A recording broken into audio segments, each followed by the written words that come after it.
Welcome back to another episode of Infidelity Tales Lab. We're thankful for your continued viewership. Before we begin, tell us, where in the world are you watching from? We love knowing our global reach. Now, let's dive into today's story.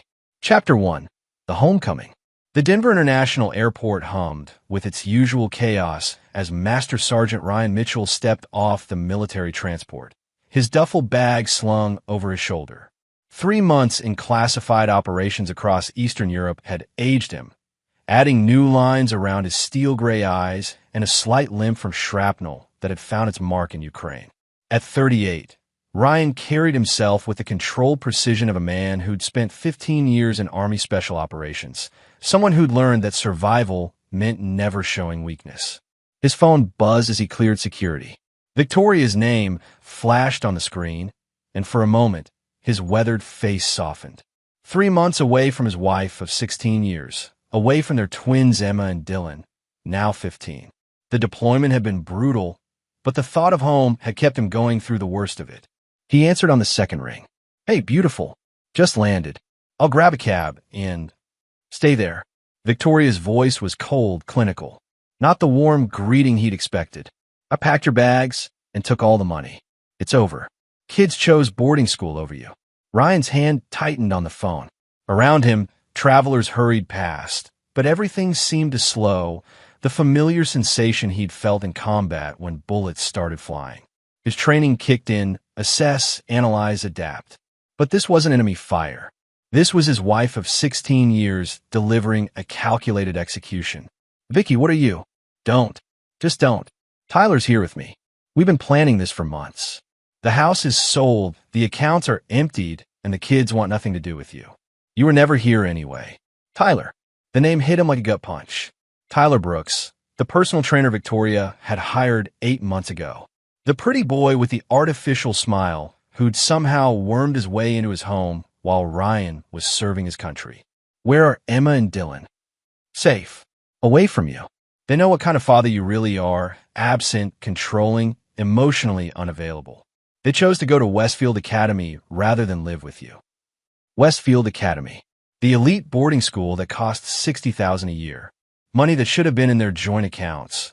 Money that represented years of combat pay and hazard bonuses.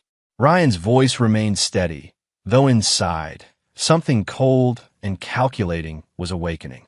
"I see. That's it? That's all you have to say?" He looked around the busy terminal, at families reuniting, at normal people living normal lives. But Ryan Mitchell wasn't normal people. He was a man trained to infiltrate, to destroy, to eliminate threats with surgical precision. And he'd just been given a new mission parameters. "As you wish," he said quietly. Victoria must have expected anger, threats, pleading. The calm acceptance in his voice seemed to unnerve her. "Ryan, this is better for everyone. You can start over, find someone who..." He hung up.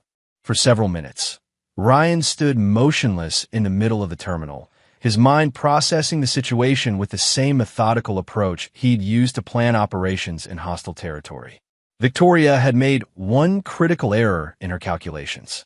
She'd assumed she was dealing with a man who'd left 3 months ago, a devoted husband and father who'd trusted completely, who'd never questioned her sudden interest in fitness or the new clothes, or the way she'd become secretive with her phone. But the man standing in the airport wasn't that man anymore. 3 months of black operations had stripped away whatever softness remained in Ryan Mitchell.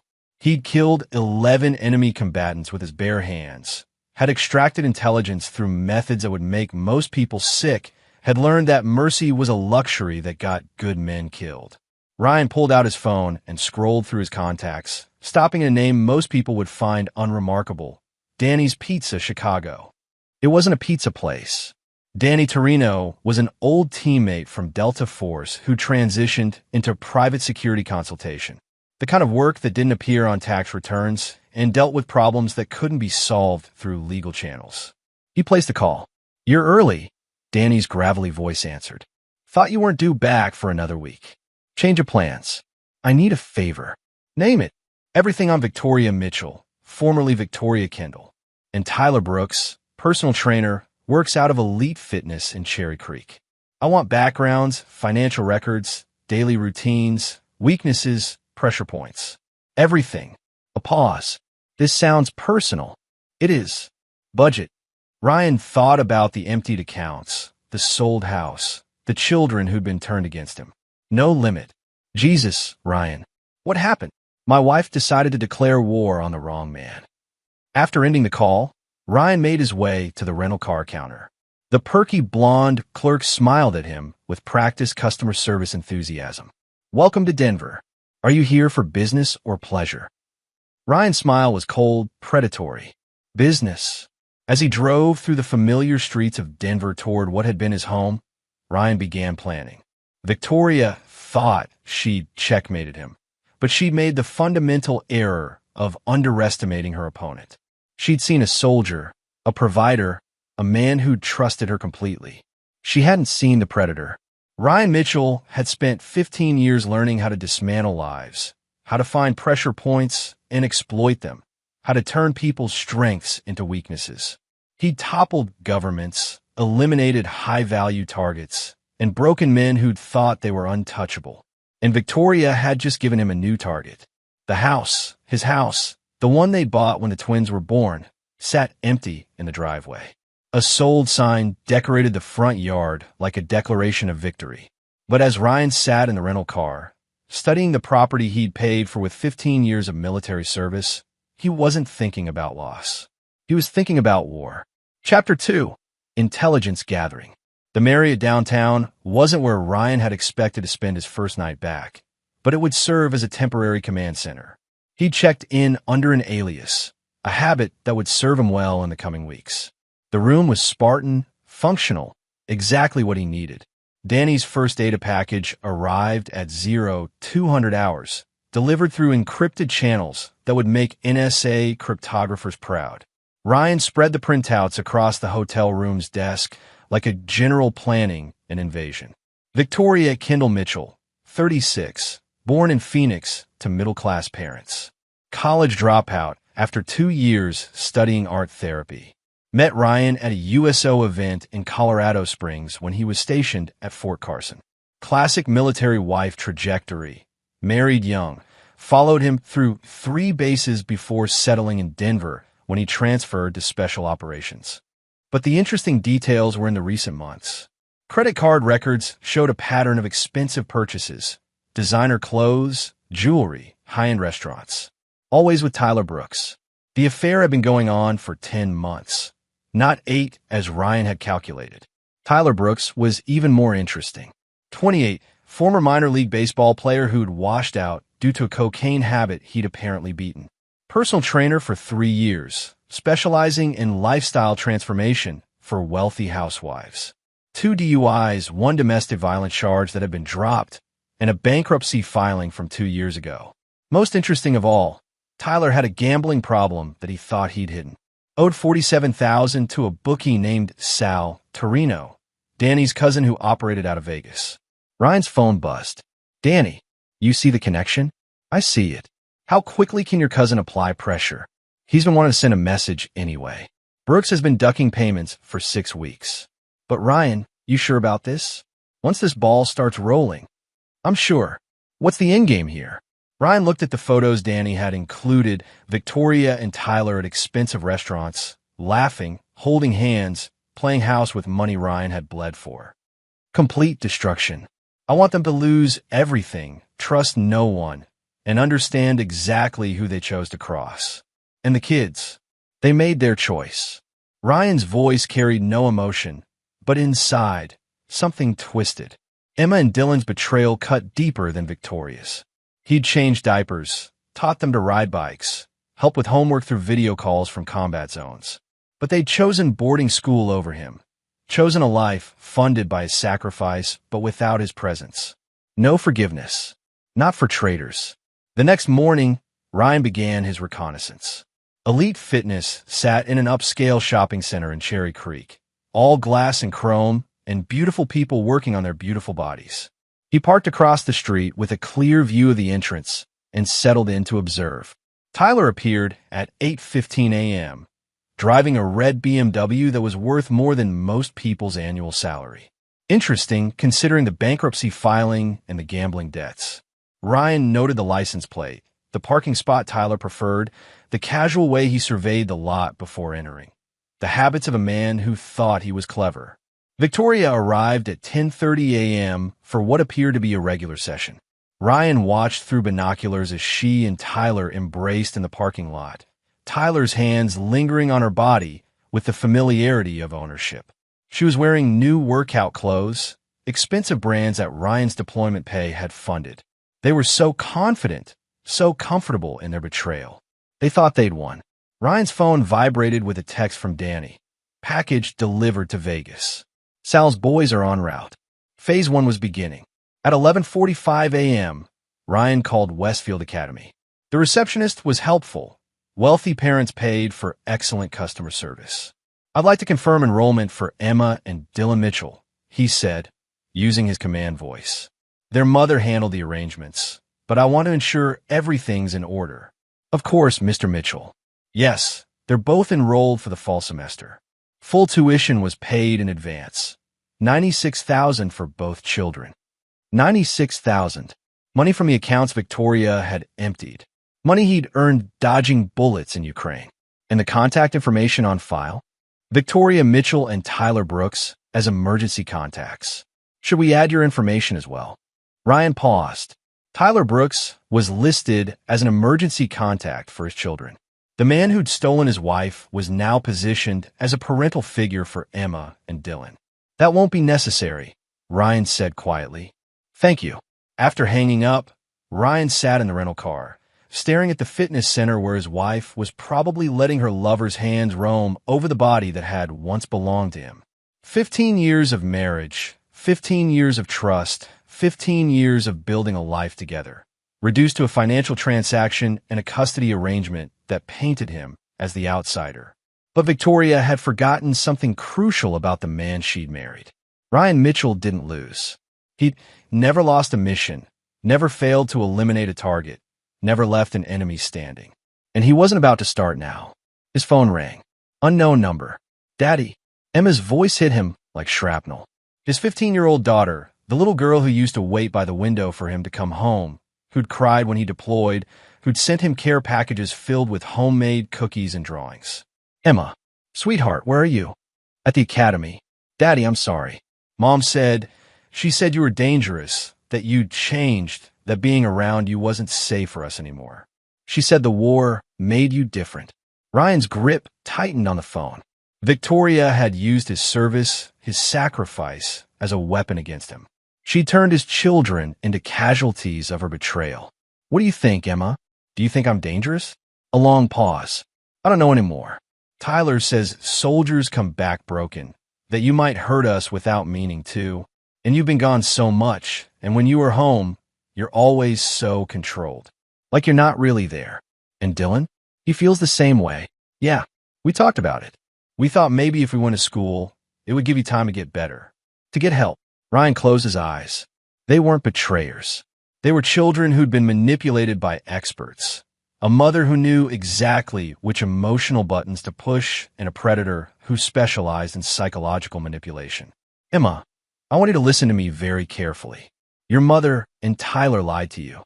About me, about why I've been away, about everything. But I need you to stay where you are for now. Can you do that?" "Daddy, are you okay? You sound different. I'm going to fix this. All of it. But I need you and Dylan to trust me one more time. Stay at the academy, don't talk to Tyler or your mother about this conversation, and wait for me to contact you again. Are you coming to get us?" Ryan looked across the street at the fitness center, where his wife was building a new life on the ashes of their marriage. "Yes, but first, I have some business to take care of." After Emma hung up, Ryan sat in silence, processing this new intelligence. The children weren't enemies. They were prisoners of war, held by enemy combatants who'd used psychological warfare against them. That changed the mission parameters slightly, but not the ultimate objective. Victoria and Tyler still had to pay. Chapter 3, The First Strike. The call came at 3:17 a.m., 3 days after Ryan's conversation with Emma. He answered on the first ring, fully awake, a habit that had kept him alive through multiple deployments. "It's done." Danny's voice carried a note of dark satisfaction. Sal's boys found Brooks at an underground poker game in Commerce City. Seems he was trying to win back what he owed, doubled down instead. Now he's in for $93,000. And Sal's boys can be very persuasive. Brooks has 72 hours to pay in full, or they start collecting interest in ways that'll affect his pretty boy looks. Ryan smiled in the darkness of his hotel room. What about the other thing? Your lawyer friend came through. Turns out Victoria filed for divorce 3 weeks ago, claiming abandonment and irreconcilable differences. She's asking for alimony, child support, and half of everything, including your military pension. The audacity was breathtaking.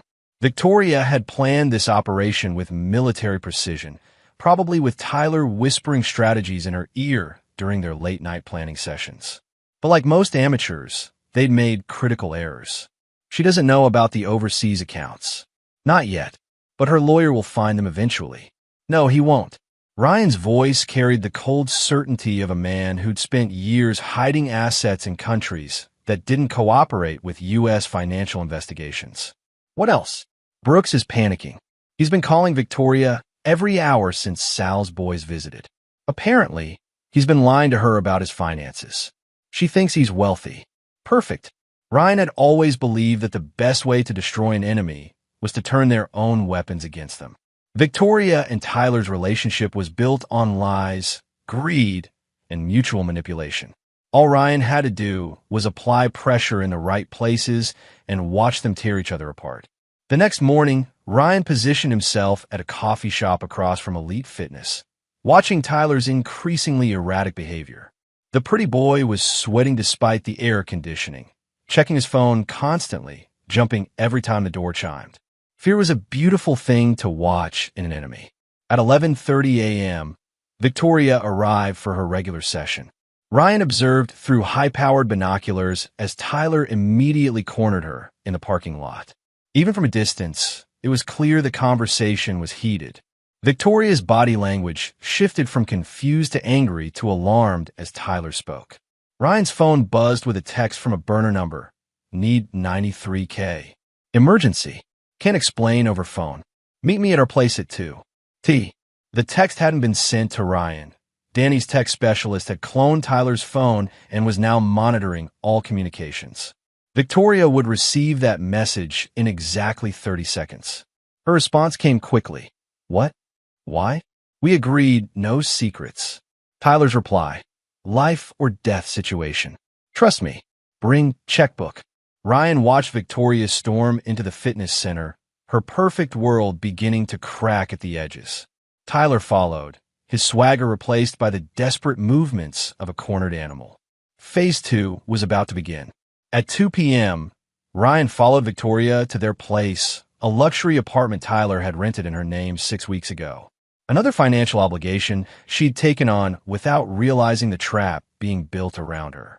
Danny's intelligence had revealed that Tyler had been planning to leave Denver with Victoria's money all along, but the gambling debt had accelerated his timeline. Ryan parked 3 blocks away and used surveillance equipment to monitor the apartment. The argument that erupted was spectacular. $93,000? Victoria's voice carried through the thin walls. Are you insane? That's almost everything I have left. Baby, you don't understand. These people will kill me if I don't pay. What people? You told me you had money. You told me you were successful. I am successful. This is just a temporary setback. Once your divorce is final, we'll have millions from your husband's military benefits. My husband doesn't have millions. He does. I've seen the paperwork. Military contractors make serious money, and he's been deployed for years. Trust me, baby. I know what I'm doing. Ryan smiled grimly. Tyler had been feeding Victoria lies about his financial situation, just as he'd been lying about Ryan's. The con man was being conned by his own greed. I'm not giving you $93,000 for gambling debts. It's not gambling debts. It's an investment opportunity that went bad. You're lying. God, you're actually lying to me right now. The sound of glass breaking echoed from the apartment. Victoria was learning what Ryan had known for months, that Tyler Brooks was a predator who specialized in manipulation. The difference was that Ryan had never trusted him. His phone buzzed with another intercepted text, this one from Victoria to her sister in Phoenix. I think I made a terrible mistake. Call me. By 4 p.m., Victoria had stormed out of the apartment, leaving Tyler alone with his panic and his debts. Ryan followed her home, to the house that should have been his home, and watched her pace the living room through the windows, cell phone pressed to her ear. That evening, Ryan received a call from his daughter Emma. Daddy? Something weird happened today. Tyler came to the school to pick up some papers Mom asked him to get from our admissions file. But when the office called to confirm, Mom said she never asked him to do that. What kind of papers? Financial stuff. Bank statements, the tuition payment records. The office wouldn't give them to him, but he seemed really upset. Tyler was making moves, trying to access information about Victoria's remaining money. The pressure was working exactly as Ryan had planned. Emma, I need you to do something for me. Don't trust Tyler Brooks. If he contacts you or Dylan for any reason, don't talk to him. Can you do that? Mom says we're supposed to treat him like family. Your mother is wrong about Tyler. She's going to figure that out soon, but I need you and Dylan to be careful until she does. Daddy, are you and Mom really getting divorced? Ryan looked out his hotel window at the Denver skyline, at the city where he'd thought he'd build a life with a woman he'd loved since he was 22. Yes, sweetheart, we are. Because of Tyler? Because your mother chose someone else over our family. I'm sorry, Daddy. I should have seen it. Dylan and I should have known. You're children. It's not your job to protect your parents from their own choices. But I promise you this. When this is over, you'll understand exactly who your mother really is and why Daddy had to fix things. After hanging up, Ryan reviewed Danny's latest intelligence report. Tyler had maxed out 2 credit cards trying to make a partial payment to Sal Torino. Victoria had transferred $60,000 to a separate account, insurance money she was hiding from Tyler. And both of them were starting to realize that their perfect plan was collapsing. But Ryan wasn't done. Not even close. The real war was just beginning. Chapter 4, Pressure Points. Sal Torino's boys found Tyler Brooks at 6:23 a.m., leaving his apartment building for what he'd thought was a discreet morning jog. They were professionals. No unnecessary violence. Just a clear message delivered with surgical precision. By 6:45 a.m., Tyler was sitting in his BMW with a dislocated shoulder and the understanding that his 72 hours had become 24 hours. Ryan watched the encounter from a rooftop position 2 blocks away, using military-grade surveillance equipment. Tyler's face went through the entire spectrum of fear as the reality of his situation crystallized. He wasn't dealing with some abstract threat anymore. These were serious people who solved problems with creative applications of pain. The beauty of using Tyler's existing debts was that Ryan's fingerprints were nowhere on the escalation. Sal Torino was simply collecting money legitimately owed to him. The fact that this collection happened to coincide with Ryan's timeline was just fortunate timing. Tyler's first call was to Victoria. Ryan monitored the conversation through the clone phone network Danny had established. Baby, I need that money now. Not next week, not tomorrow. Today. Tyler, you sound different. Are you hurt? I'm fine, but I won't be if I don't get $93,000 by tonight. That's impossible. The banks aren't even open yet, and I don't have access to that much cash immediately. Then get access. Liquidate something, call your lawyer. I don't care what you have to do. Victoria's voice shifted from concern to suspicion. Why didn't you tell me about this before? We've been planning our future together for months, and you never mentioned owing money to dangerous people. It's complicated. No, it's not complicated. You lied to me, just like you probably lied about having money of your own. The line went quiet for several seconds. Ryan could practically hear Tyler's mind racing, trying to find an angle that would save him. Victoria, listen to me. If I don't pay these people, they won't just hurt me. They'll hurt anyone connected to me. That includes you. It was a masterful manipulation, using Victoria's fear to override her growing suspicions. But Ryan had anticipated this move. Tyler would now have to explain why dangerous people might target Victoria, which would lead to questions about what else he'd been hiding. What do you mean, anyone connected to you? These aren't normal people. They don't care about collateral damage. Tyler, what exactly did you do? Gambling? Drugs? What? Does it matter? The only thing that matters is getting them their money before tonight. Yes, it matters. I have children to think about. Ryan smiled grimly. Victoria was beginning to understand that her knight in shining armor was actually a liability. The next few hours would determine whether her greed would override her survival instincts. At 9:15 a.m., Victoria appeared at her bank. Ryan watched from across the street as she spent 45 minutes in heated conversation with a manager, trying to access funds that weren't immediately liquid. Her body language telegraphed frustration and growing panic. Her next stop was her lawyer's office, the same attorney who was handling her divorce proceedings against Ryan. Through Danny's connections in the legal community, Ryan had already learned that Victoria's legal strategy was based on Tyler's assurances that Ryan was hiding millions in military contractor payments. The lawyer, Robert Henley, was about to have a very interesting conversation about the gap between his client's expectations and financial reality. At 11:30 a.m., Ryan's phone buzzed with an update from Danny. Henley just called his investigator off the military contractor angle. Apparently, your wife's boyfriend's financial advice isn't as solid as advertised. The pressure was building exactly as Ryan had calculated. Victoria was learning that Tyler had no money. Tyler was learning that Victoria didn't have enough money to save him, and both were starting to realize that their information about Ryan's assets was worthless. But Ryan wasn't content to simply watch his enemies destroy each other. He wanted them to understand that their destruction wasn't random bad luck. It was the consequence of declaring war on the wrong man. At 2 p.m., Tyler received a text message from an unknown number. Your girlfriend used to be married to someone much more dangerous than us. Ask her about Ryan Mitchell's real job. A friend. The message wasn't signed by Sal's organization. It was a freelance edition that Ryan had authorized through Danny's network. Within 30 minutes, Tyler was calling Victoria in a panic. Baby, who exactly is your husband? What'd he do in the military? He's Army Special Forces. What? What kind of special forces? I don't know the details. He never talked about his missions. Tyler, why are you asking this now? Someone just told me that your husband is more dangerous than the people I owe money to. What does that mean?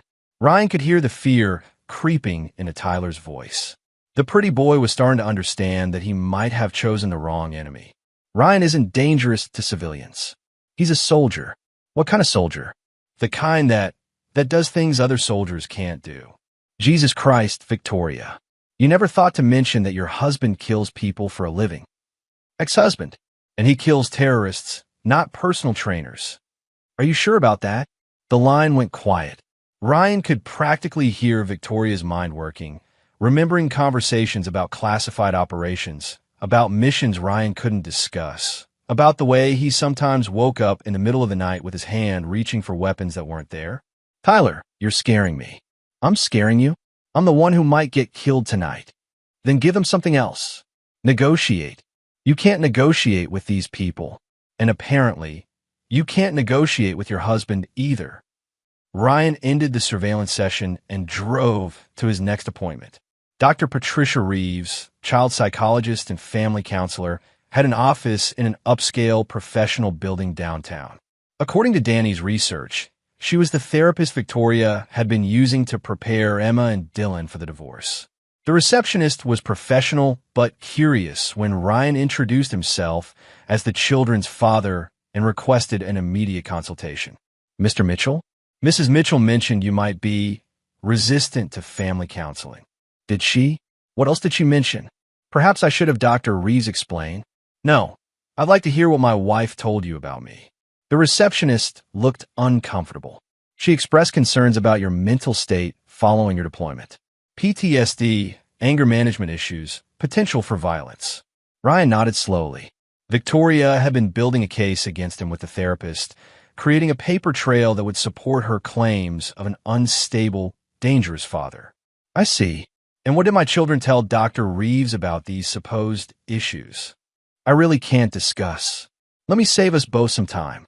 Ryan pulled out his phone and played a recording of his conversation with Emma, the one where she questioned Tyler's motives and expressed confusion about her mother's claims. This conversation took place 3 days ago. As you can hear, my daughter doesn't sound afraid of me. She sounds confused about why adults she trusted have been lying to her. The receptionist stared at him with new understanding. I'll see if Dr. Reeves can fit you in immediately. Dr. Reeves was a competent professional who'd been fed a carefully constructed narrative by Victoria and Tyler. But 15 minutes into their conversation, it became clear that the children's actual responses hadn't matched the psychological profile she'd been led to expect. Your children seem remarkably well-adjusted for kids, supposedly traumatized by an unstable father, Dr. Reeves admitted. They express concern for your well-being, but not fear of your behavior, because they have no reason to fear me. They've been manipulated by two adults who needed them out of the way while they dismantled our family. These are serious accusations, Mr. Mitchell. Doctor, I've spent 15 years protecting this country from people who specialize in psychological manipulation. I recognize the tactics when they're used against my own children. What do you want from me? I want you to stop treating my children as victims of abuse that never happened. They're victims of manipulation and lies, but not from me. Dr. Reeves studied his file for several minutes. I'd like to schedule individual sessions with Emma and Dylan, without their mother present. Good. But doctor, when you're writing your reports, remember that family court judges don't like therapists who fail to recognize parental alienation when it's happening right in front of them. By 5 p.m., Tyler's 24 hours were down to 6 hours. Victoria had managed to liquidate some investments and withdraw $68,000.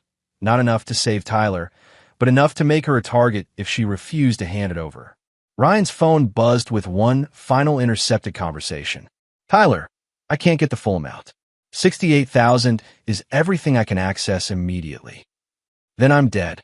Maybe we should call the police. And tell them what?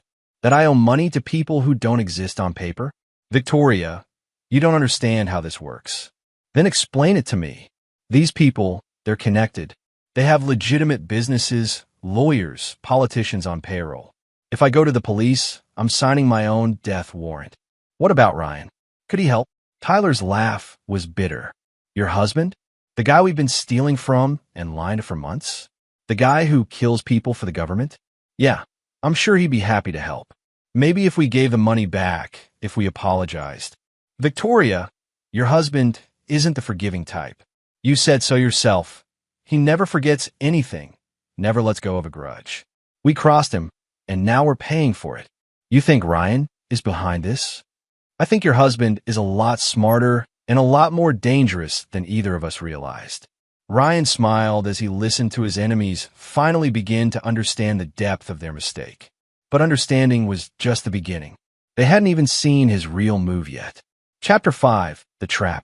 The abandoned warehouse in Commerce City had been Danny's idea, neutral ground where Tyler could make his payment without risking a public scene. What Tyler didn't know was that the warehouse had been under surveillance for the past week, every entrance and exit monitored by Ryan's team.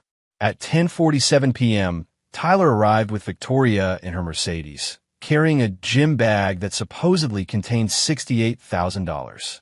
Ryan watched from a concealed position as they sat in the car, having what appeared to be a final argument before Tyler got out and walked toward the warehouse alone. Victoria's phone rang immediately. She answered, and Ryan could see her talking frantically to someone, probably Tyler's contact inside, trying to negotiate for more time or a payment plan. But Tyler wasn't meeting with Sal Torino's people tonight. He was meeting with Danny, who was posing as a collector willing to take partial payment in exchange for services Tyler didn't yet know he needed. Through his earpiece, Ryan monitored the conversation happening inside the warehouse. $68,000, Tyler said, his voice tight with fear. It's everything I could get on short notice. That leaves $25,000 outstanding, Danny replied in an accent that suggested Eastern European origins.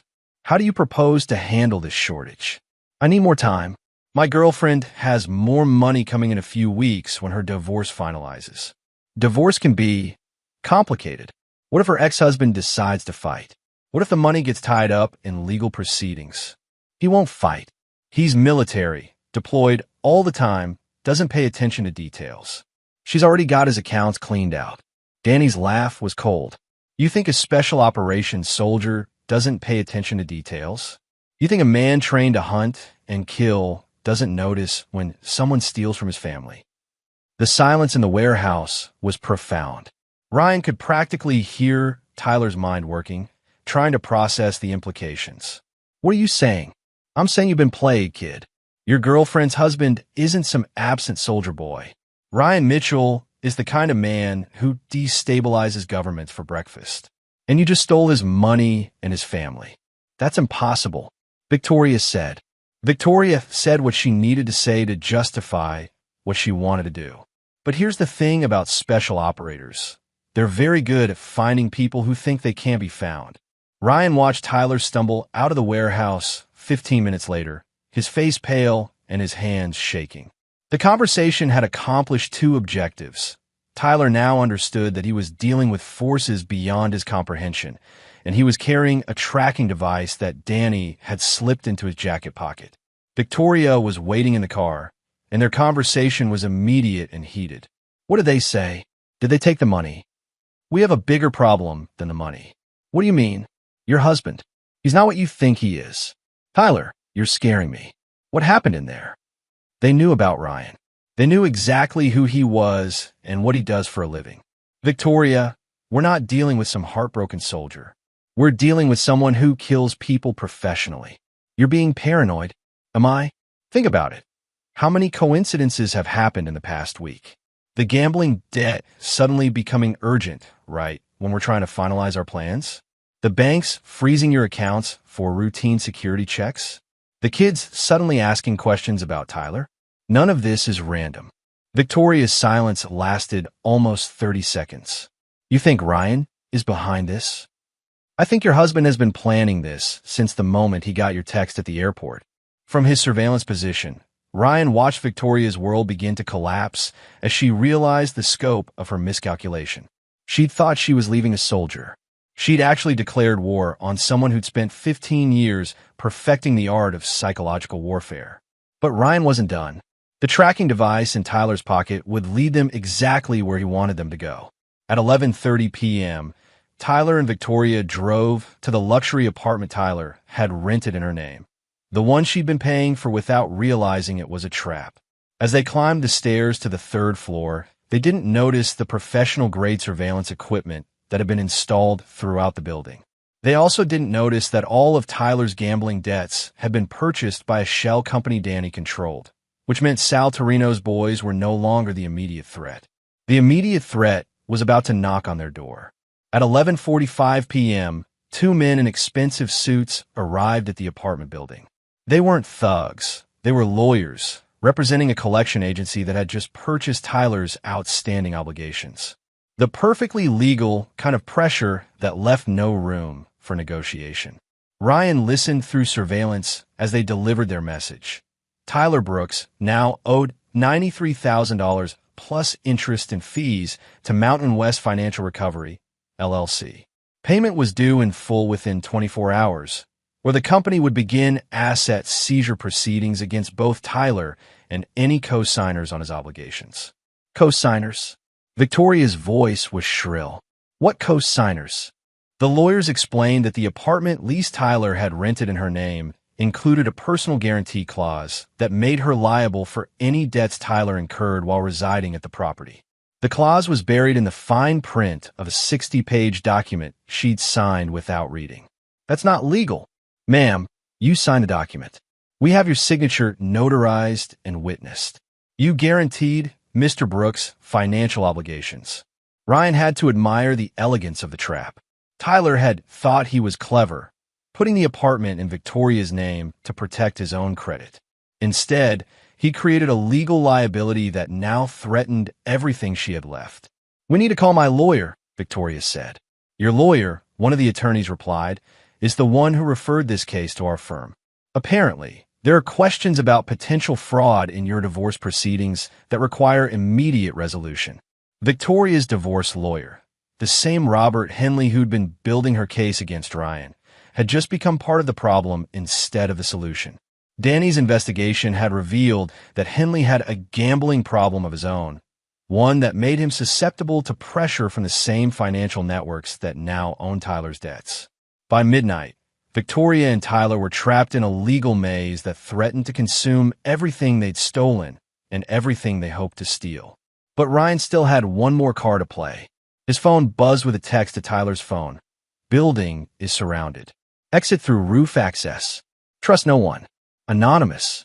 Ryan watched through thermal imaging as Tyler and Victoria received the message. The paranoia that had been building for days finally reached critical mass. They were now seeing threats everywhere, trusting no one, and making increasingly desperate decisions. At 12:15 a.m., they climbed to the roof of the apartment building, carrying hastily packed bags and looking like refugees fleeing a war zone, which in a sense they were. From his position 3 blocks away, Ryan observed their escape through night vision equipment. They had no plan, no destination, and no understanding of how completely they'd been outmaneuvered.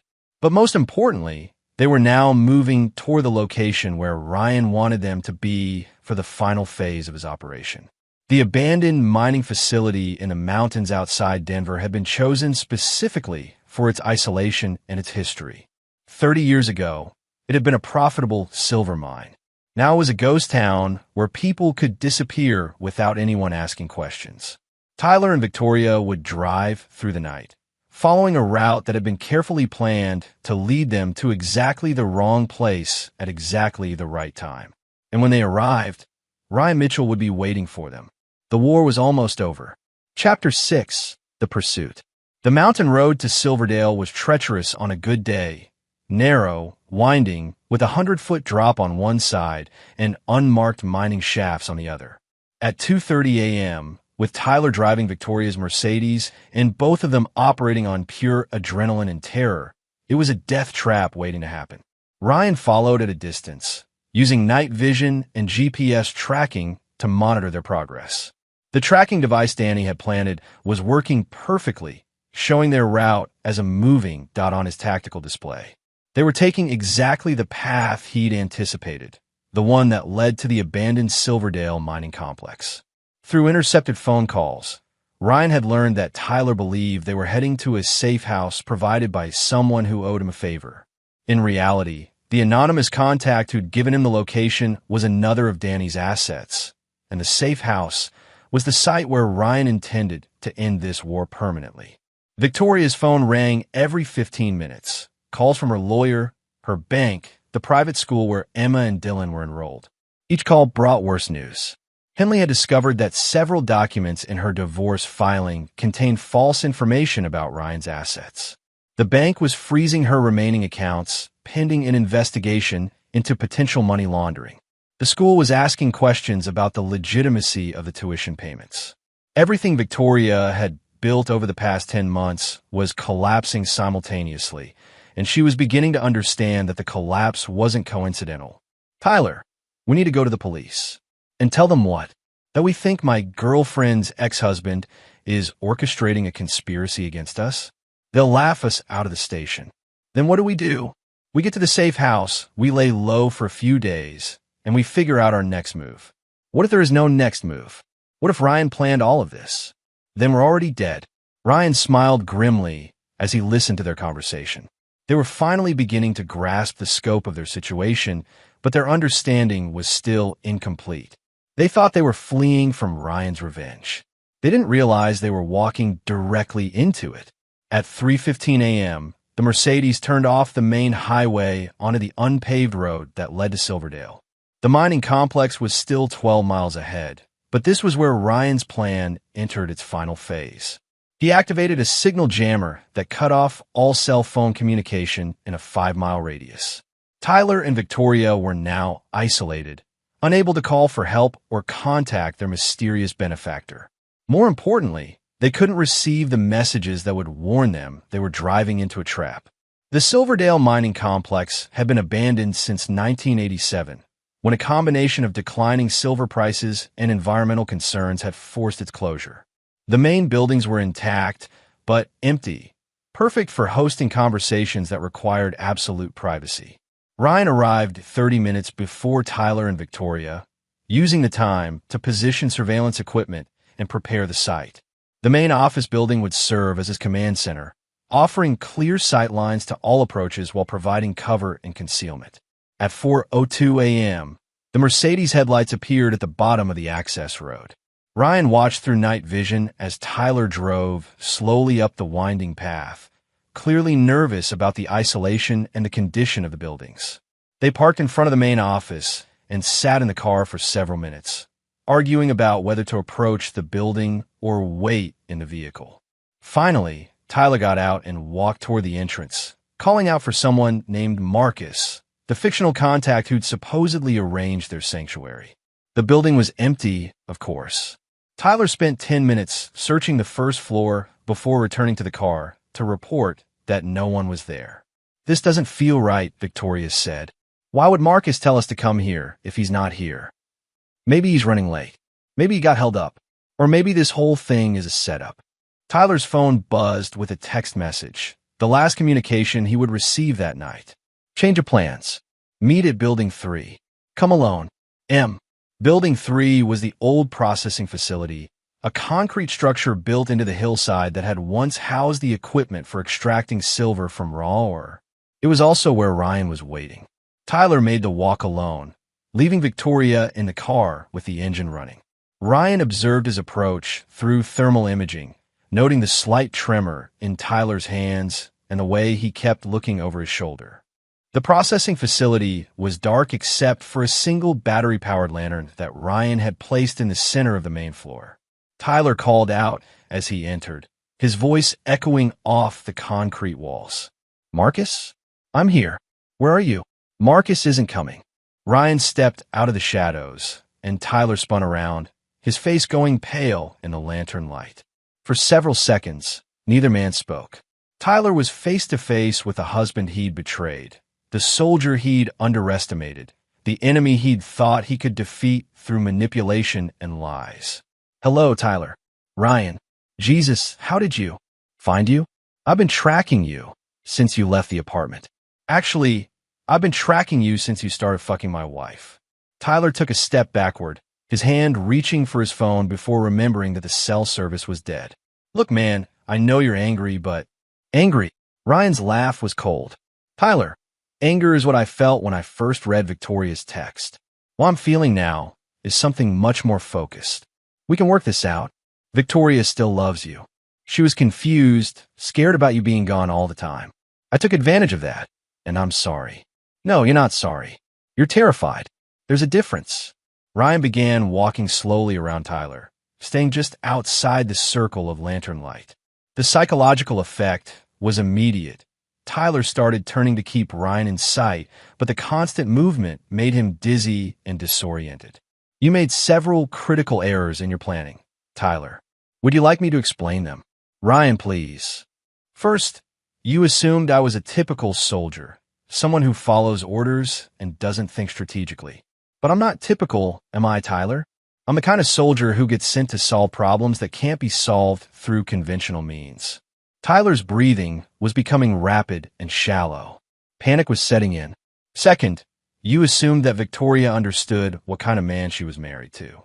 But Victoria never asked about my real job, never wanted to know about the classified operations or the special skills I've developed over 15 years of very specialized service. What do you want from me? Third, and most importantly, you assumed that I would react emotionally instead of tactically. You thought I'd either beg Victoria to come back or make stupid mistakes because I was hurt. Instead, I treated this like any other mission." Ryan stopped circling and stood directly in front of Tyler, close enough that the younger man could see the absolute absence of mercy in his eyes. "And my missions always succeed, Tyler. Always. Are you going to kill me? That depends on your answer to one question. Where are my children? What? Emma and Dylan. Were they really? Because I know they're not at Westfield Academy anymore." Tyler's confusion was genuine. "They're at the academy. Victoria enrolled them 3 weeks ago. I called the school this afternoon. They've been withdrawn. Victoria pulled them out yesterday and told the administration they were transferring to a private facility in Switzerland." The color drained from Tyler's face. "That's impossible. Victoria never mentioned. Victoria has been planning to disappear with my children and whatever money she could steal. You, Tyler, were never part of the long-term plan. You were a useful idiot who helped her justify leaving her marriage and provided cover for her real agenda. No, she loves me. We're building a life together. You were building a fantasy while she was building an escape route.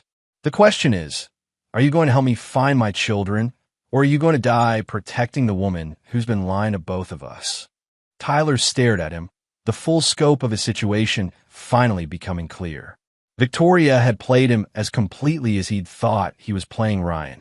But now Ryan was offering him something Victoria never had, a chance to survive his mistakes. I don't know where they are, Tyler said quietly. I swear to God, Ryan, I don't know. Ryan studied Tyler's face, using skills developed through years of interrogating enemy combatants. Fear, confusion, and genuine ignorance. Tyler was telling the truth. Then you and I are going to find out together. Chapter 7. The Reckoning. Victoria had been waiting in the Mercedes for 27 minutes when the first shots echoed from the processing building. 3 sharp cracks that could have been gunfire or could have been the old structure settling in the mountain cold. But when Tyler didn't emerge after 5 more minutes, she knew something had gone very wrong. Her hands shook as she tried to start the engine, but the car wouldn't turn over. The battery was dead, impossible, since they'd driven here without any problems. Unless someone had sabotaged the vehicle while Tyler was inside. Through the windshield, she saw a figure walking toward her from the processing building. Not Tyler's confident swagger, but the measured stride of someone who moved with military precision. Even in the darkness, she recognized the silhouette. Ryan. Victoria fumbled for the door handle, but the locks had been engaged remotely.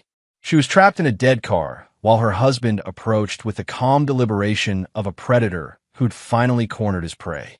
He reached the driver's side window and gestured for her to roll it down. When she didn't comply, he tapped gently on the glass with what appeared to be Tyler's cell phone. Victoria, we need to talk. Where's Tyler? Her voice was muffled by the window, but Ryan could hear the fear. Tyler is indisposed, but he's been very helpful in clarifying a few things about your plans. What plans? The Swiss boarding school, the numbered accounts, the new identities. Ryan's smile was cold. Tyler was surprised to learn that he wasn't included in your exit strategy. Victoria's face went pale. I don't know what you're talking about. Open the door, Victoria. We can do this the easy way or the hard way, but we're going to do this. She hit the button to roll down the window a few inches. Ryan, please. We can work this out. Can we? The same way you worked out our marriage? The same way you worked out Tyler's gambling debts? The same way you worked out turning our children against me? The children love you. They're just confused. The children are missing. Ryan's voice carried a note of menace that made Victoria shrink back in her seat. Emma and Dylan were withdrawn from Westfield Academy yesterday. Their current location is unknown. Their safety is now my primary concern. They're safe. They're with my sister in Phoenix.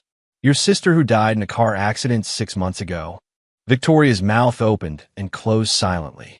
She'd forgotten that Ryan knew about her sister's death, forgotten that her carefully constructed lies had obvious gaps that any trained investigator would spot immediately. Victoria, you have approximately 30 seconds to tell me where my children are before I stop asking politely. They're with a private security company in Switzerland.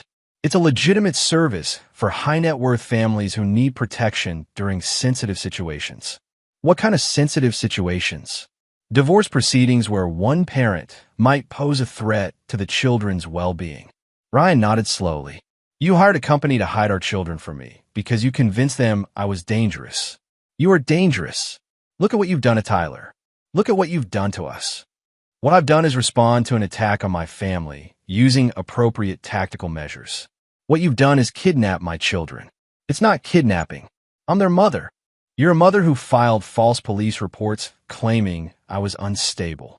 You're a mother who convinced a therapist that I was abusive without any evidence. You're a mother who turned my own children against me using psychological manipulation techniques. Ryan leaned closer to the window. Most importantly, you're a mother who removed my children from U.S. jurisdiction to prevent me from exercising my parental rights. Victoria was crying now, tears streaming down her face as the full scope of her legal exposure became clear. International child abduction was a federal crime, one that would result in decades in prison. I was protecting them. From what? From a father who never raised his voice to them? From a father who never missed a school play or soccer game when he was in the country. From a father who spent 15 years putting his life on the line so they could grow up safe and free. From a father who kills people for a living. I eliminate threats to American security. It's a job I'm very good at, and it's the reason you live in a nice house and the children went to good schools and you never had to worry about money. Ryan's voice dropped to barely above a whisper. But you know what the most important part of my job is, Victoria? She shook her head. Finding people who don't want to be found. Extracting assets from hostile environments. Recovering stolen property. He smiled. You've just given me a new mission. Ryan, please. We can fix this. I'll bring them back. We'll go to counseling. We'll work it out. No, we won't. Because this stopped being about our marriage the moment you involved our children in your exit strategy. Ryan pulled out his phone and showed her the screen. It displayed a map of Europe with a blinking red dot in Switzerland. I've already located them. Emma's cell phone is still active, and she sent me a text message 3 hours ago asking when I was coming to get them. Victoria stared at the phone in horror. That's impossible. The company took their phones. The company took the phones you knew about. Emma has been carrying a secondary device I gave her before my last deployment. Standard protocol for military families in case of emergency communications. You've been tracking our children? I've been protecting our children. From threats I didn't know included their own mother. Ryan opened the car door remotely and gestured for Victoria to get out. She complied slowly, her legs unsteady as she stood in the cold mountain air. What happens now? Now you're going to call your contact at the security company and arrange for Emma and Dylan to be returned to U.S. custody immediately. And if I refuse, then I'll handle the extraction personally, which would be unfortunate for everyone involved, since I wouldn't feel constrained by the same legal limitations that govern your private security company. Victoria understood the threat. Ryan would recover his children with or without her cooperation, but her cooperation might be the only thing that prevented the situation from becoming an international incident. If I make the call, what happens to me? That depends on how quickly you can make this right. And Tyler? Ryan's smile was predatory. Tyler is learning about the consequences of poor decision-making. Victoria's hands trembled as she dialed the number. The conversation was brief and conducted in German, but Ryan's linguistic training allowed him to follow the key points. The children would be returned to a neutral location in Geneva within 48 hours, where they could be officially transferred to their father's custody. It's done, she said after hanging up. Good. Now we wait. For what? For my children to come home, and for you to face the consequences of trying to steal them. Victoria looked around the abandoned mining complex, at the empty buildings and the dark mountains that surrounded them. Are you going to kill me? Victoria, I've spent the last week systematically destroying everything you thought you'd built with Tyler. Your relationship, your finances, your legal strategy, your escape plan, all of it is gone. You have no money, no allies, no future, and no children. So yes, you're going to kill me. No, I'm going to let you live with the knowledge of what you've lost and why you lost it. Death would be mercy. This is justice. Ryan walked back toward the processing building, leaving Victoria alone beside her disabled car with no way to leave and nowhere to go. In 48 hours, he would be reunited with Emma and Dylan. Victoria would be facing federal charges for international child abduction. And Tyler Brooks would be learning that some enemies are too dangerous to make and too unforgiving to survive. The war was almost over. Chapter 8. Geneva. The Hotel de Bergs overlooked Lake Geneva with the kind of understated elegance that attracted diplomats, international businessmen, and people who needed to conduct sensitive negotiations away from prying eyes. Ryan had chosen it specifically because the Swiss took neutrality seriously and because the hotel security was professional enough to handle situations that might become complicated.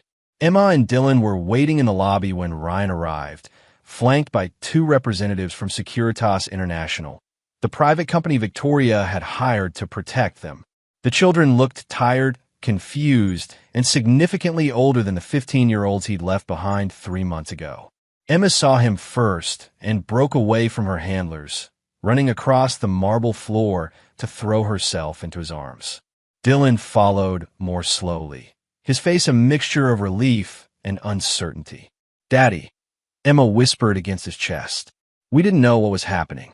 They said Mom sent us here for our safety, but then no one would tell us when we could come home." Ryan held both children, feeling something inside him shift from cold tactical calculation to protective fury. Victoria hadn't just betrayed him. She traumatized their children by turning them into pawns in her escape strategy. "It's over now," he said quietly. "You're safe, and you're coming home with me."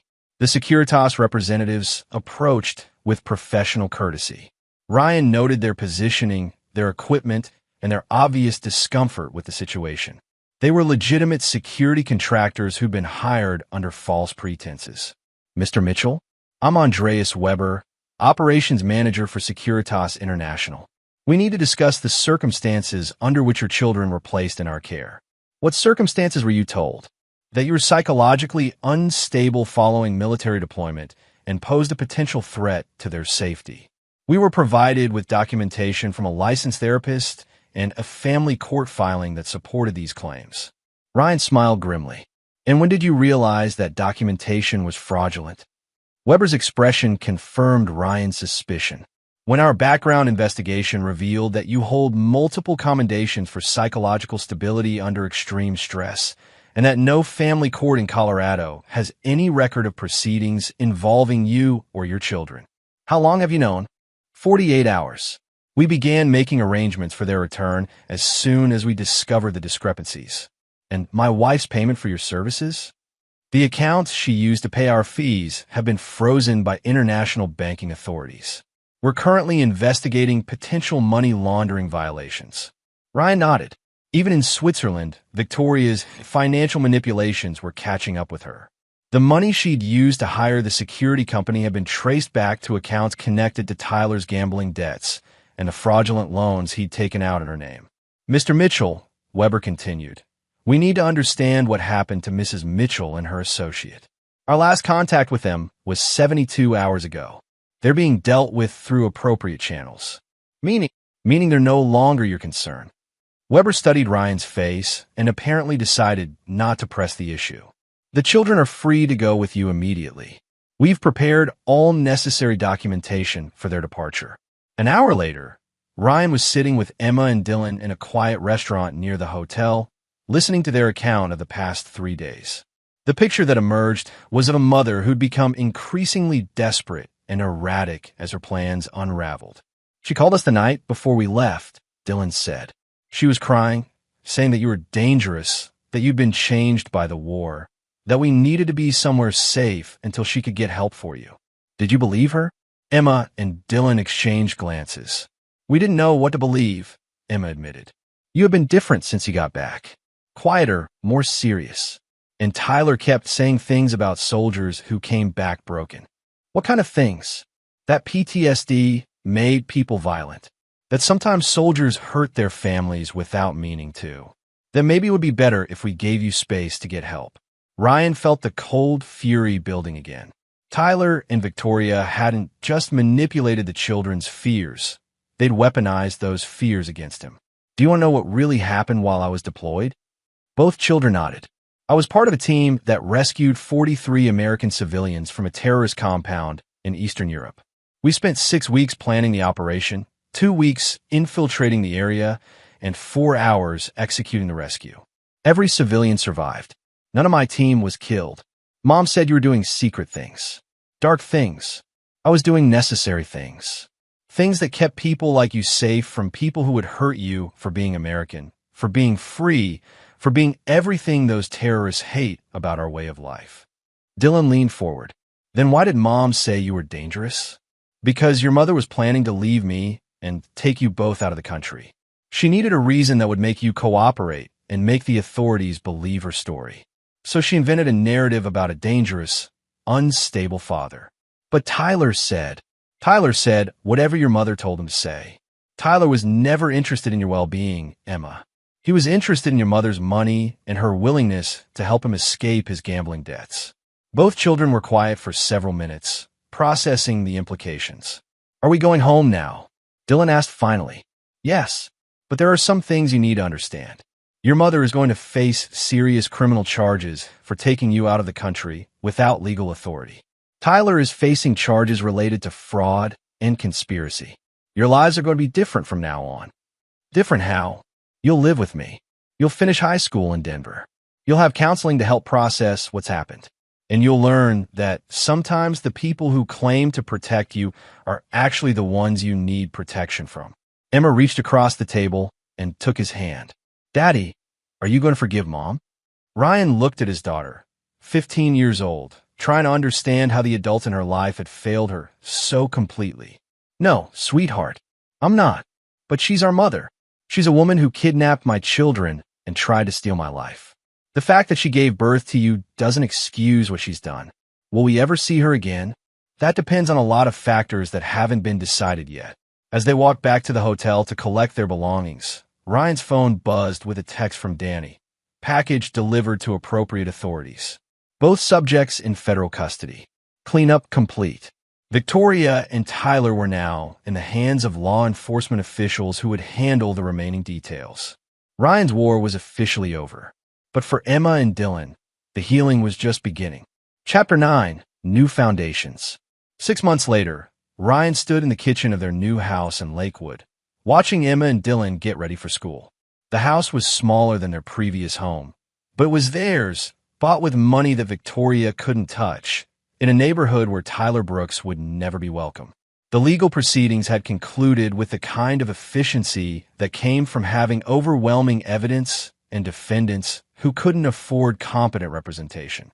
Victoria had been sentenced to 8 years in federal prison for international child abduction and conspiracy to commit fraud. Tyler had received 12 years for fraud, extortion, and violation of his parole terms from previous convictions. Both had attempted to implicate Ryan in various crimes during their trials, but their credibility had been destroyed by months of documented lies and manipulation. The jury had seen them as exactly what they were, predators who targeted the wrong family and paid the price for their miscalculation. Emma and Dylan had testified in closed session about the psychological manipulation they'd endured. Dr. Reeves, the family therapist, had provided expert testimony about parental alienation and its effects on children. The evidence had been so overwhelming that both defendants had eventually accepted plea agreements rather than face even longer sentences. Dad, are you going to the parent-teacher conference tonight? Emma asked as she grabbed her backpack. Wouldn't miss it. How's the algebra coming? Better. Mr. Patterson says I might be able to skip ahead to advanced math next semester. Ryan smiled. Emma's grades had improved dramatically once she was out from under the stress of living in a household built on lies and manipulation. Dylan had made similar progress, though he still struggled with trust issues that would take time to resolve. Dylan, you ready for the science fair? Almost. Just need to finish the presentation. Dylan paused at the door. Dad, do you think Mom will try to contact us when she gets out? It was a question both children asked periodically, usually when they were processing their emotions about the divorce and everything that had happened. She'll be eligible for parole in 5 years if she demonstrates good behavior and completes the required counseling programs. Whether she tries to contact you will depend on whether she's learned to take responsibility for her choices. Do you think she has? Ryan considered the question carefully. The last communication he'd received from Victoria had been a letter filled with accusations, self-pity, an attempt to shift blame to everyone except herself. She showed no signs of understanding the scope of her betrayal or its impact on their children. I think your mother believes she was justified in everything she did. Until that changes, she'll remain dangerous to both of you. But she's our mom. Yes, she is. And that makes what she did even more unforgivable. After the children left for school, Ryan sat in his home office reviewing the final reports from Danny's investigation. Every loose end had been tied up, every potential threat neutralized. Tyler's gambling associates had been paid off through the seizure of his assets. Victoria's divorce lawyer had been disbarred for filing fraudulent documents. The private security company had refunded their fees and implemented new verification procedures. The war was over, but Ryan remained vigilant. He'd learned that the people closest to you could become the most dangerous enemies, and he would never again make the mistake of trusting completely. His phone rang. "Danny, how are the kids adjusting?" "Better, every day.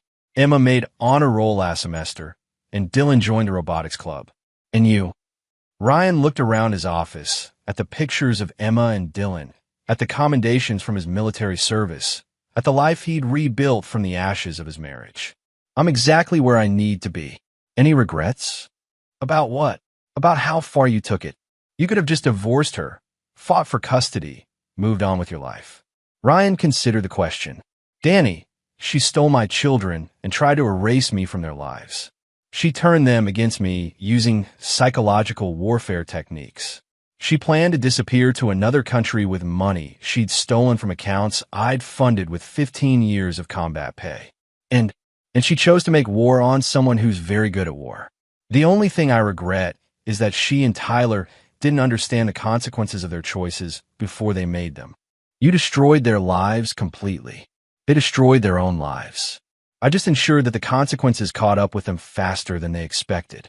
That evening, Ryan sat in the bleachers at Emma's soccer game, watching his daughter play with the confidence of a young woman who was learning to trust the world again.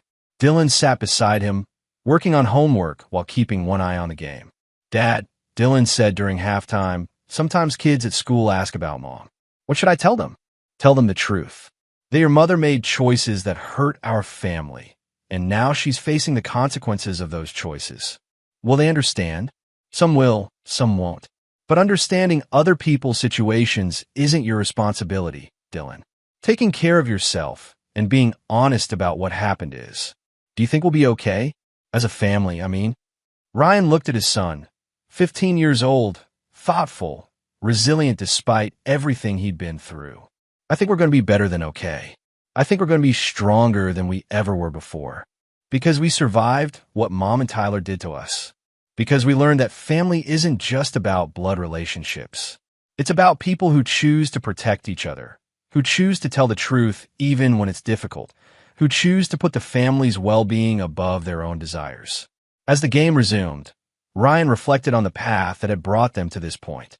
Victoria had thought she could discard him like an inconvenient soldier who'd outlived his usefulness. Tyler had thought he could prey on a military family without consequences. Both had learned that some enemies are too dangerous to make and too unforgiving to survive their mistakes. But for Ryan, Emma, and Dylan, survival wasn't enough anymore. They were building something new, a family based on truth, trust, and the understanding that some bonds can only be forged in the fire of shared adversity. The war was over. Their real life was just beginning. And Ryan Mitchell, the man who never forgave betrayal and never forgot an enemy, had found the only thing more powerful than revenge: the love of children who understood that their father would always protect them, no matter the cost. And there you have it. Another story comes to an end. What did you think? I'd love to hear your thoughts in the comments below. If you enjoy this story, consider joining our community by subscribing. It means the world to us. For more stories like this one, check out the recommended videos on screen. And I'll see you there. Subscribe to Infidelity Tales Lab for more stories. Now, let's begin this one. Calvin McCormick had built his life with precision. A forensic accountant by training, he transitioned into private investigation 5 years ago, specializing in financial fraud cases for corporations. The work was cerebral, methodical, exactly how he approached everything. His wife, Sharon, a pediatric nurse, balanced his analytical nature with warmth and intuition. Together, they'd created what Calvin considered his greatest achievement, a family. Their home in suburban Portland was modest but comfortable. 8-year-old Henry had inherited his father's sharp mind, already reading at a 10th grade level and obsessed with chess. 3-year-old Emma was pure sunshine, blonde curls, infectious laughter, and an uncanny ability to brighten any room she entered. The only shadow in their otherwise perfect life was Sharon's mother. Dolores Williams had never forgiven Calvin for stealing her daughter. When he and Sharon married 7 years ago, Dolores had opposed it with barely concealed hostility. She was a woman who viewed the world through a lens of control and resentment, her life defined by the grievances she collected like others collected stamps. "She's my mother," Sharon would say whenever Calvin suggested limiting contact. "She's difficult, but she's family." Calvin had learned to tolerate Dolores for Sharon's sake, maintaining cordial distance. But that Friday afternoon in October, everything changed. Sharon had an emergency shift at the hospital. A multi-car pileup had overwhelmed the ER. Calvin was in Seattle, deposing a witness for a case. When Sharon's regular babysitter canceled last minute, Dolores volunteered. "Just 2 hours," Sharon had assured Calvin over the phone. "I know you're uncomfortable, but it's an emergency. Henry will be there too. What could happen?" Calvin had hesitated, that investigator's instinct whispering warnings he couldn't articulate. But Sharon's pleading tone and his own rationality won out. 2 hours. Broad daylight. There's sun present. He'd said yes. It was the decision that would haunt him. Calvin was wrapping up in Seattle, 70 miles from home, when his phone rang. Henry's name flashed on the screen. "Hey, buddy, everything." "Dad." Henry's voice was strangled, terrified. "Dad, please, you need to come home right now." Calvin's blood turned to ice. "Henry, what's wrong?" "It's Grandma. She took Emma into the bathroom and locked the door." "Dad, I can hear Emma crying and Grandma is saying weird things. She told me to go watch TV, but I listened at the door and..." Henry's voice cracked. "Dad, I'm scared. Something's really wrong. I'm calling the police right now. Stay on the line with me." Calvin was already sprinting to his car. Phone pressed his ear. "No, Dad," Grandma said, "if anyone called the police, there would be consequences."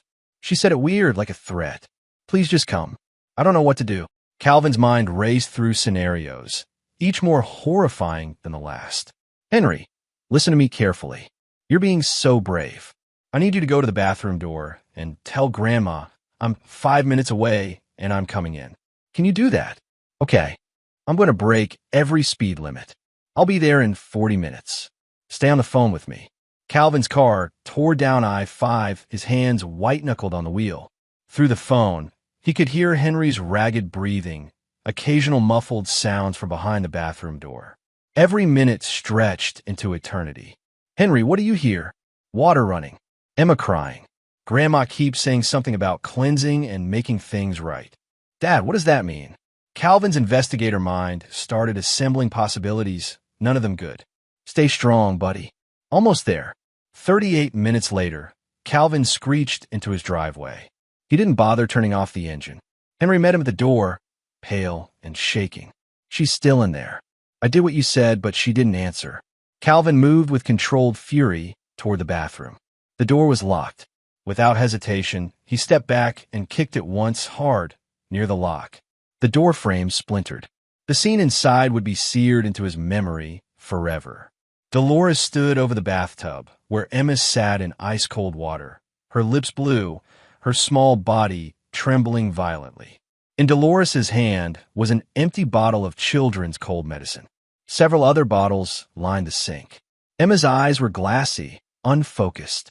"You weren't supposed to be back yet," Dolores said calmly, as if discussing the weather. Calvin moved like lightning, scooping Emma from the water. She was cold, so cold, and barely responsive. "Henry, call 911. Now!" As he wrapped Emma in towels, checking her breathing, her pulse, his training kicked in. His daughter was drugged, hypothermic. As he worked to warm her, he noticed something else, thin red marks on her arms. "Fresh.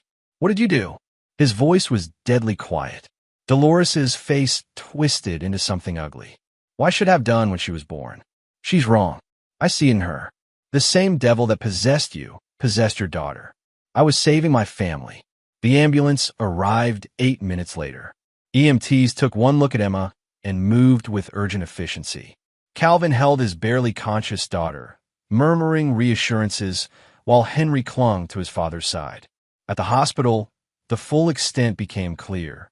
Emma had been given a dangerous cocktail of over-the-counter medications, enough to potentially cause organ damage. The cold water had been an attempt to induce hypothermia. The marks on her arms were from Dolores's nails, restraining her when she'd struggled. The police officer taking Calvin's statement was blunt. "Mr. McCormick, your mother-in-law attempted to kill your daughter. We're arresting her now. Emma survived. 3 days in the hospital, but she survived. The doctors said Calvin's quick response had saved her life. But the little girl who came home was different, quieter, prone to nightmares, terrified of bathrooms. Sharon was destroyed. The guilt of leaving the children with her mother, the betrayal of discovering what Dolores had done, nearly broke her. Calvin held his family together through sheer force of will, even as his own rage simmered beneath a calm surface. The preliminary hearing revealed more horrors. Police had searched Dolores's home and found journals. Years of journals filled with increasingly disturbed rants. About Calvin, about the children, about her daughter's betrayal. The entries from the past year detailed a plan. Emma is the key. Remove her, and Sharon will see. She'll come back to me. Back where she belongs. Dolores had been planning this for months. She'd researched ways to make a child's death look like an accident. She'd calculated medication dosages. She'd waited for the perfect opportunity. But there was something else in those journals that turned Calvin's blood cold. References to the first attempt and practice run. Calvin brought this to Detective Stuart Kruger, the lead investigator. She's done this before. Kruger was a 20-year veteran with tired eyes. We're looking into it. Your mother-in-law has a history. Hospitalized twice for mental health issues. There was an incident 12 years ago. A neighbor's child nearly drowned in their pool during a barbecue at the Williams house. The parents never pressed charges. Said it was an accident. Find them, Calvin said. I want to know what really happened. Mr. McCormick, let us handle. No. Calvin's voice was steel. This woman tried to murder my daughter. The courts will be lenient. They'll call it a mental health crisis. She'll get treatment, maybe a few years in a facility, and then she'll be out. I need to know everything. Kruger studied him. Don't do anything stupid. I'm a professional investigator, detective. I do everything smart. Over the next 2 weeks, as Emma began therapy and his family tried to heal, Calvin dug into Dolores Williams's past. What he found was a trail of destruction carefully disguised as misfortune. The neighbor's child, a 5-year-old boy, had nearly drowned at that barbecue. The family had moved away shortly after, quietly settling something with the Williams family. Calvin tracked them down in Arizona. After hours of careful conversation, earning their trust, they revealed the truth. Their son had told them Dolores had held his head underwater to teach him to respect adults. They'd been young, scared, and accepted a cash payment to disappear. There was more. A cousin's child who'd mysteriously gotten sick after Dolores babysat, spending a week in the hospital. Another incident with a neighbor's toddler who'd fallen downstairs while under Dolores's supervision. A pattern, a clear, documented pattern that Dolores had hidden behind a respectable exterior and a checkbook. Calvin compiled everything into a detailed report. He gave it to the prosecutor. This is who you're dealing with. This is what needs to be in front of judge. The assistant district attorney, a sharp woman named Letitia McIntyre, reviewed the file with increasing horror. How did no one connect these dots before? Because no one was looking, Calvin said. And because she's careful. She spaces them out. She targets the vulnerable. She's a predator. This changes everything. We're going for attempted murder, first degree. No pleas. But Calvin knew how the system worked. Even with everything he'd uncovered, Dolores might still find sympathy. A grandmother with mental health issues. A tragic case of delusion. He'd seen it before, as he sat in his home office that night, watching Henry play chess on the floor while Sharon read to a drowsy Emma. Calvin made a decision. The law would have its chance. But if the law failed, and Calvin suspected it might, he would ensure Dolores Williams paid for what she'd done. And his payment plan would be far more permanent than anything a court could deliver. The trial was scheduled for 6 months out. Dolores's defense attorney, a slick character named Brett Clifford, immediately filed for a mental incompetency hearing.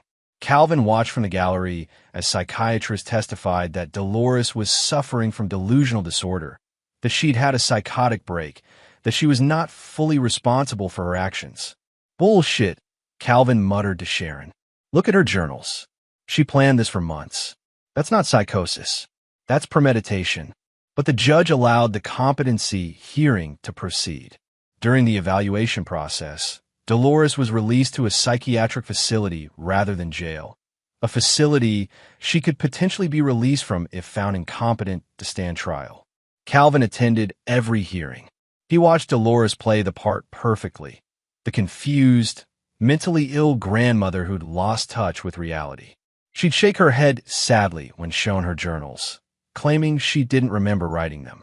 She'd weep convincingly when Emma's medical reports were read aloud. And it was working. Calvin could see it in the judge's face, hear it in the courtroom murmurs. Sympathy. The breaking point came 4 months into the process. A psychiatric evaluator recommended that Dolores be found incompetent to stand trial and committed to a mental health facility for treatment. The recommendation suggested she could be released in as little as 2 years if she responded to treatment. 2 years for attempting to murder his daughter. Calvin left the courthouse and sat in his car for an hour, staring at nothing. Sharon called 3 times before he answered. "They're going to let her off," he said flatly. "Cal, we don't know that yet." "Yes, we do. I've seen this before. She'll get treatment, show improvement, be released into supervised outpatient care. She'll be free, Sharon. Free to potentially come near our children again. The courts will protect us. There'll be restraining orders. Paper. That's all those are. Paper that doesn't stop someone who's already demonstrated they'll kill." There was a long silence. Then Sharon's voice, small and broken. "What are we going to do?" "Leave that to me," Calvin said. "I need you to trust me. Can you do that?" Another pause. "What are you planning? Something that needs to be done?" "I'll never tell you the details. You'll have deniability.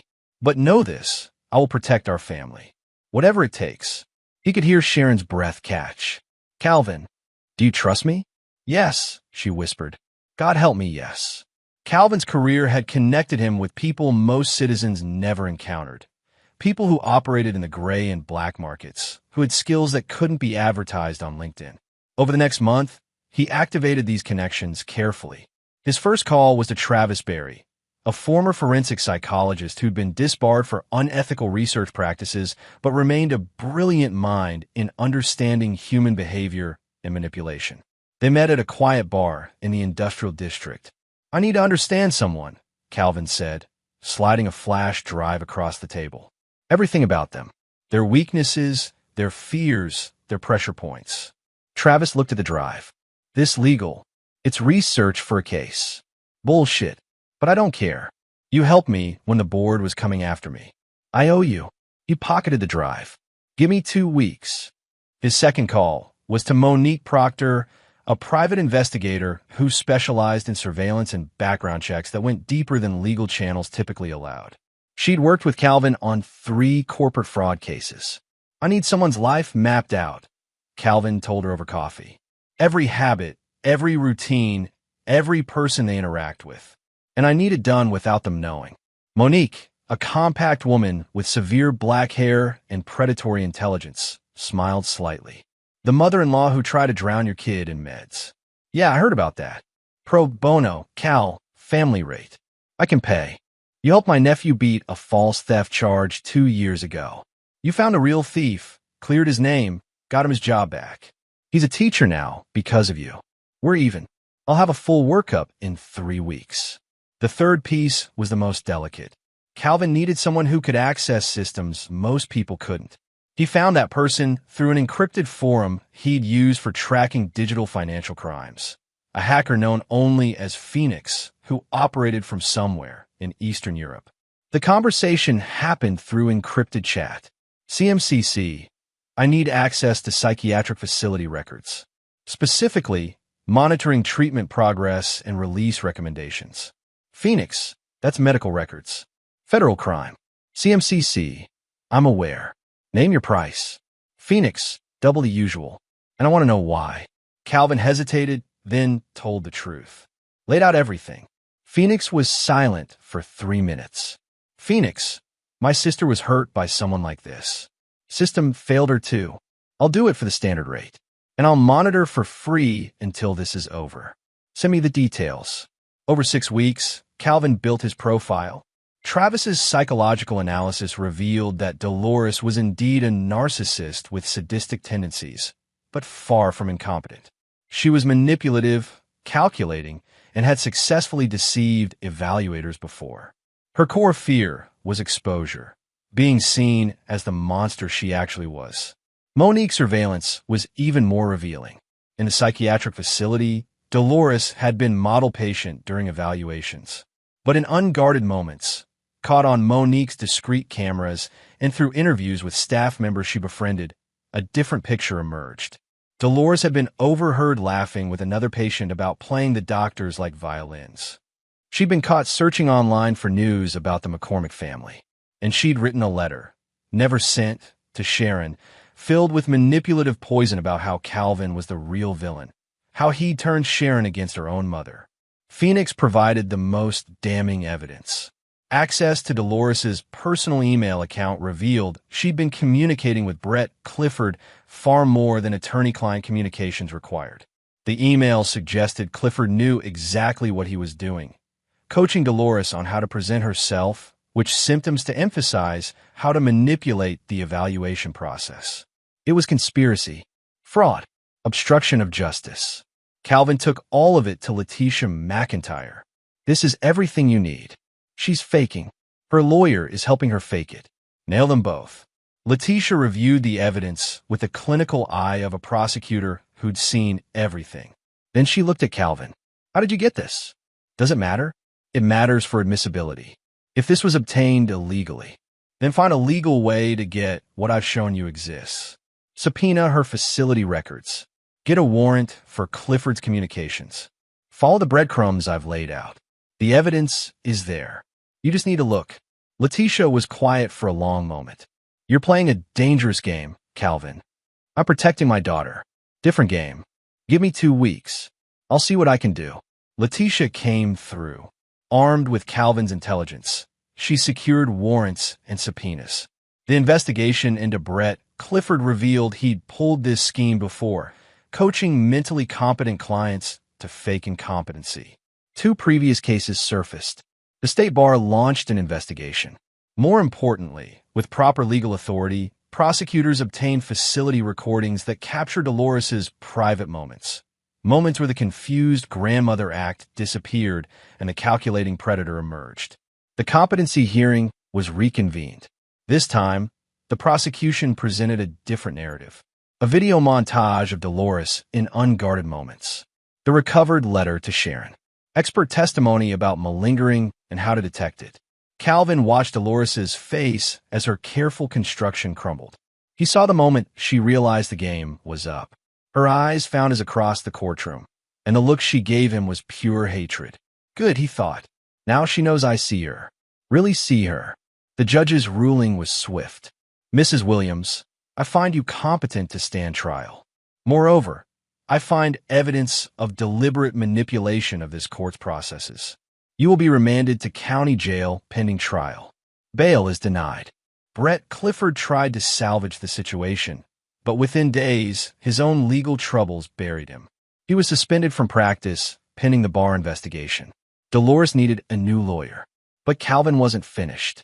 While the legal system ground forward toward a trial, he'd been building something else, something the courts would never see coming. He'd been digging into Dolores's finances, and what he'd found was a web of secrets. Dolores had money, a lot of it, that Sharon didn't know about.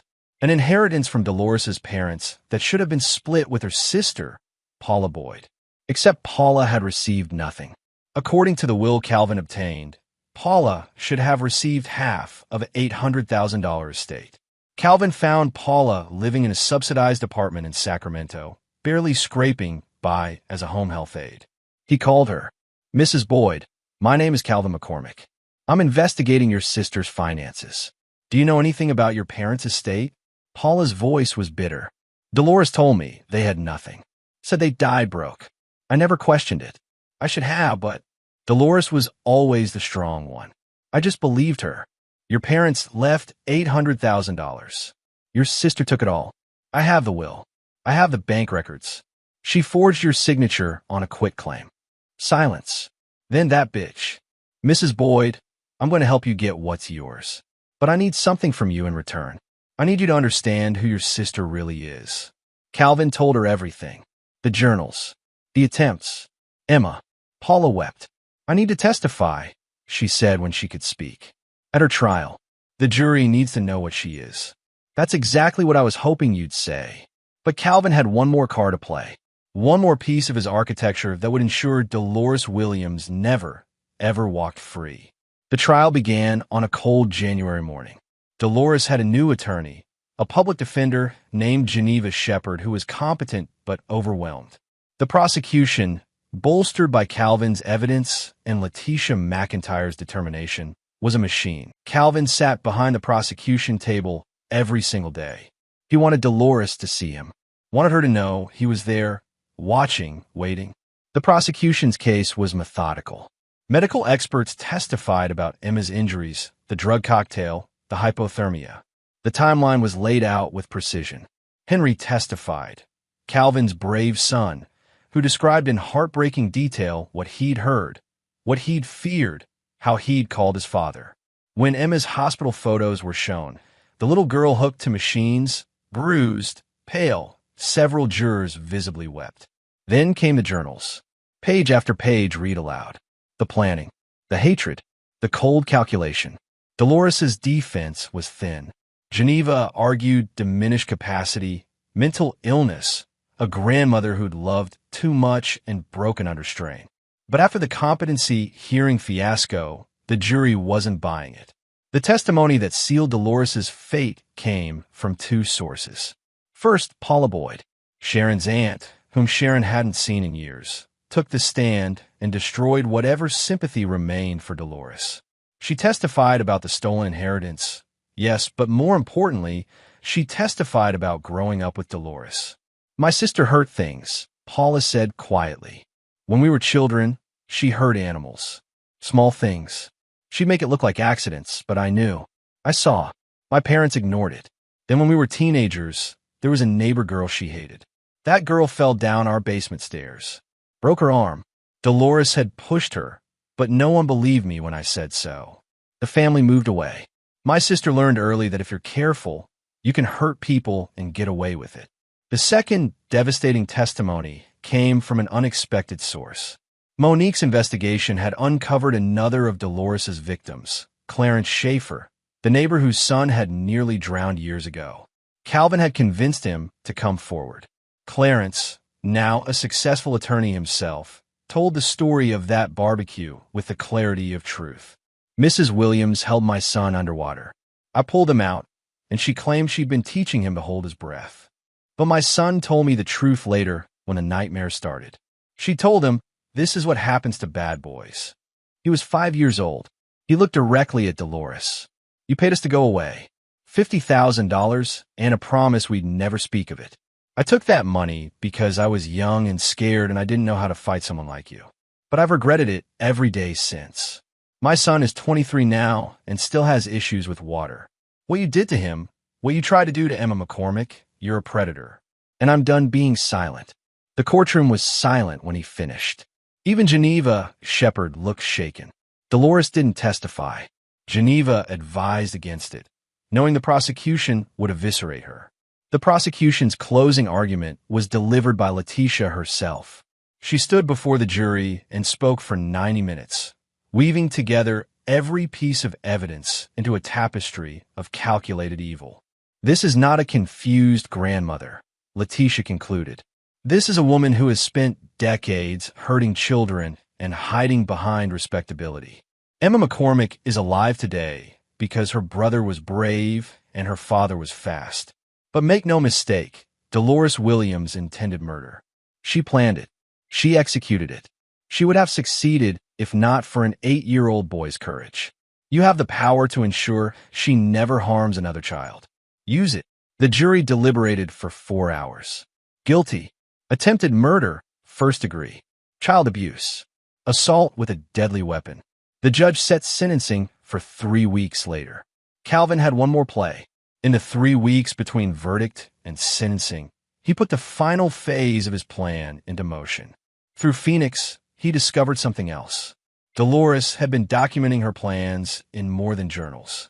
She'd made videos, digital files stored in an encrypted cloud account, filmed on her phone. In them, she detailed her hatred of Calvin, her plans for Emma, her fantasies about what would happen after. Sharon will come back to me, Dolores said in one video, her face calm, rational.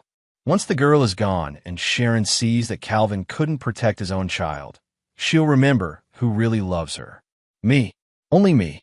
The videos were sociopathic manifestations, clear evidence that Dolores was not insane but evil. Calvin provided them to the prosecution through an anonymous tip that led to a legal search warrant for Dolores's cloud accounts. At the sentencing hearing, those videos played in court. The judge watched with an expression of growing horror. Sharon, seated beside Calvin, watched her mother on screen and quietly sobbed. When the videos finished, the judge spoke. Mrs. Williams, in 30 years on the bench, I have rarely seen such calculated cruelty. You are not mentally ill. You are dangerous. You are a predator who targets the most vulnerable among us. She sentenced Dolores to 30 years to life. With good behavior, parole possible in 25 years. By then, Dolores would be 87 years old. But Calvin wasn't done.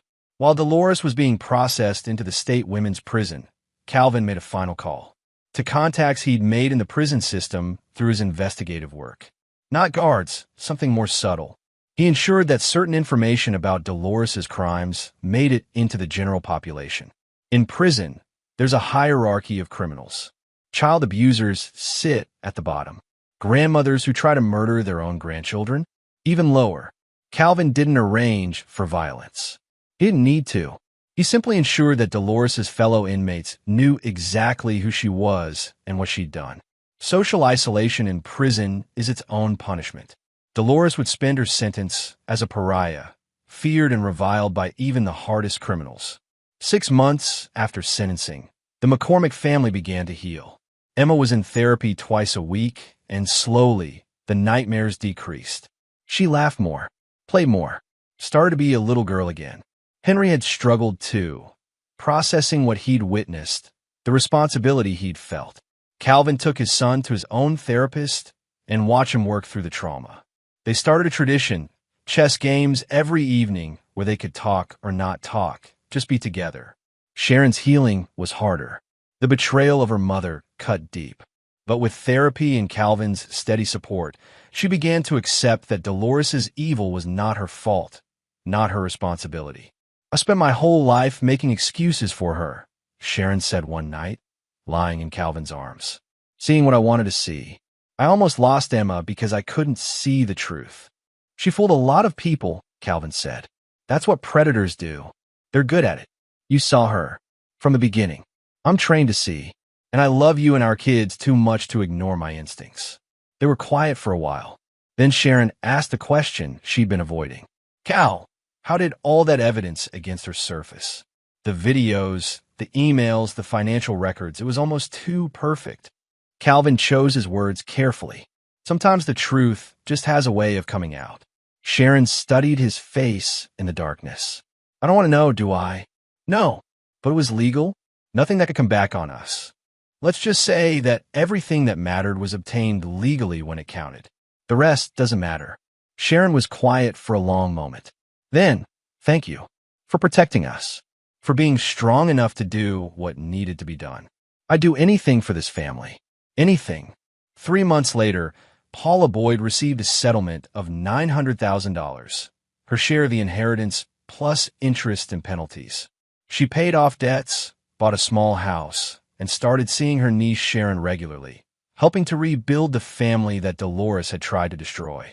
Brett Clifford was disbarred and faced criminal charges for obstruction of justice. The case against him was built largely on evidence that had mysteriously surfaced through anonymous tips, evidence that Calvin had carefully ensured would be legally obtainable once investigators knew where to look.